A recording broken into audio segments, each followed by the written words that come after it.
Okay. 10th சமூக அறிவியல் முதல் உலகப் போர்.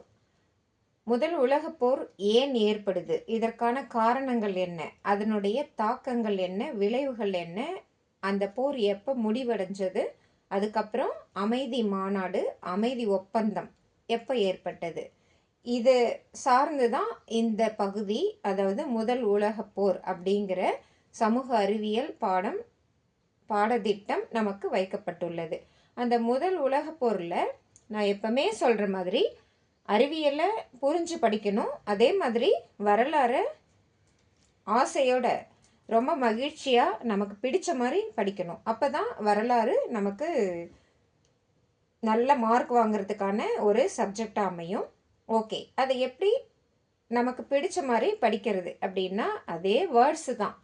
அதை வேறு மாதிரி புரிஞ்சு படிக்க வேண்டிய அவசியம் இல்லை. நமக்கு நம்ம நிகழ்காலத்தில் நடக்கிறது தான் பாஸ்டில் நடந்திருக்கு. இதுதான் வரலாறு இல்லைங்களா?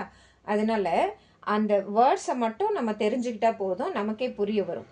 அதில் முக்கியமான வேர்ட்ஸ் என்னன்னு பார்த்தீங்கன்னா, அதாவது முதல் உலகப்போர். இந்த சப்ஜெக்டில் காலனித்துவம் இது எப்படி ஏற்படுதுன்னா, அதாவது ஒரு வல்லரசு நாடுகள், இங்கிலாந்து, ஜெர்மனி அப்படின்னு சொல்லிட்டு கொடுக்குறோம் இல்லைங்களா?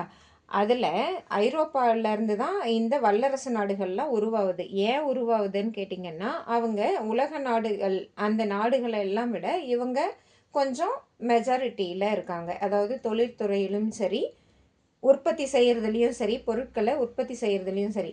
அதனால் மற்ற நாடுகளை பிடிக்கிறதுல அவங்க கவனம் செலுத்துகிறாங்க. இதனால தான் இவங்க வல்லரசுகள் அப்படின்னு உருவாகுறாங்க.